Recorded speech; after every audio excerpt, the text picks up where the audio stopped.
Une apsara amoureuse d'un mortel. L'histoire d'amour de l'apsara, ou Apsaras. Urvash, une nymphe céleste, avec le mortel Pururavas, est mentionnée dans le RG-Veda, puis dans le Satapatha Brahmana et dans plusieurs Puranas.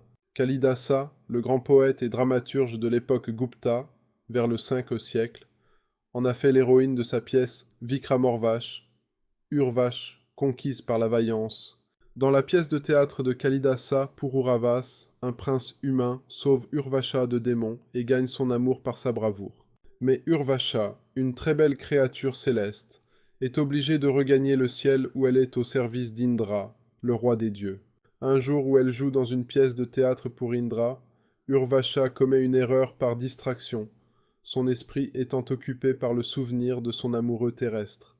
Le maître du théâtre divin la maudit, lui imposant de vivre sur terre auprès de Pururavas, mais seulement jusqu'au jour où elle mettra au monde un fils. Sur terre, elle est victime d'une deuxième malédiction.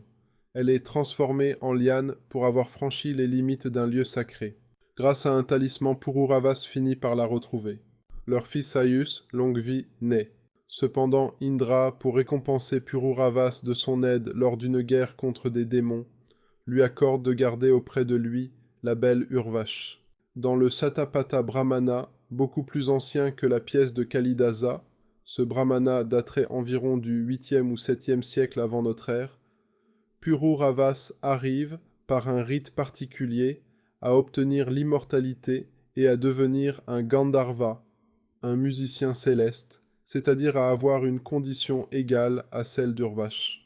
Georges Dumézil a rapproché le mythe d'Urvacha de celui, européen, de Mélusine, une fée mariée à un être humain, et considère que l'Apsara, d'origine védique, est la doyenne des femmes surnaturelles qui épousent un mortel sous une certaine condition et qui, le jour où le pacte est violé, disparaissent à jamais.